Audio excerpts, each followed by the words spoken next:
the value that the old woman was preserving in cutting off the bits of the ham was the value of economic management, managing your resources properly.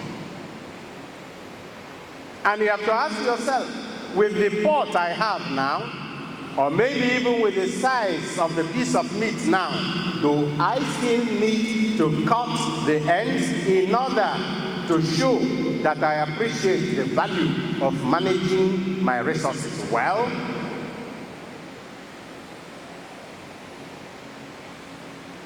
Sometimes, if our ancestors were to rise again in this world, they would be the first to condemn us, because we know a lot more than they did, and we are still repeating what they were doing in their own ignorance.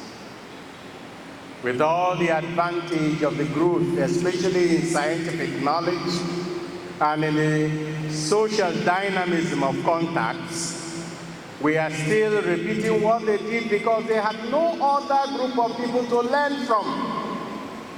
And by the way, you don't defend falsehood or evil just because you inherited it from your ancestors. If your ancestor, anytime he knocked his foot against a stone, even when he would be bleeding, would just mutter a curse, and you continue it now that you have chemist shops that can treat your wound. I wonder what you say to that. And I have to move from this to a specific point about values, the relationship between values and religion, and therefore between culture and religion. There is no identity between culture and religion. Religion has to do with man's relationship with the sacred, with the divine, or with God. Culture is an entirely human thing. But culture is the context within which religion is practiced, and religion provides some values that help the human being to adapt himself to the environment. Whereas culture influences religion, religion also influences culture, but they are not the same. So one has to seek things in culture that are positive values. And even if those values were religious values, they are still valid for any other religion, even those who no longer practice that religion. Why? As the church teaches us, every religion contains some truth. Every religion that is honest in seeking the face of God contains some truth. In that honest search for the face of God, the human being realizes values that help him in survival. It is on this note that I invite present-day Christians, and especially Catholics, to be very attentive to the crisis of values and cultural decadence that we experience in our society today. There is a crisis of values.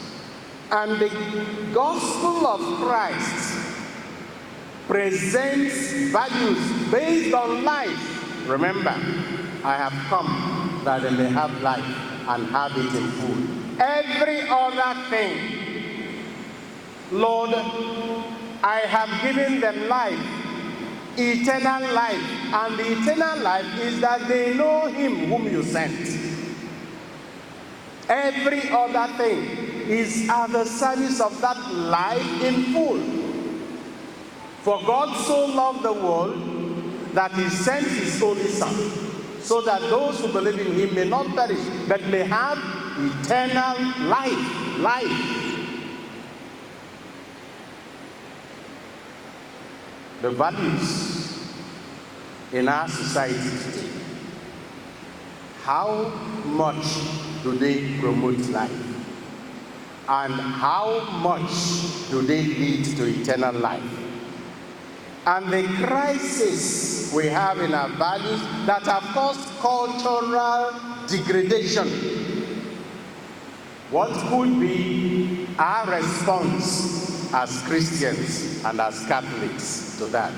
Definitely not a blind copying, not a blind imitation, not blindly repeating what others have, not conformism, but critical engagement with those values and the way they are lived and practiced today. There can be many examples, but the value, for instance, of family life, the value of community life, those values have been challenged by urbanization. Those values have been challenged by modernization.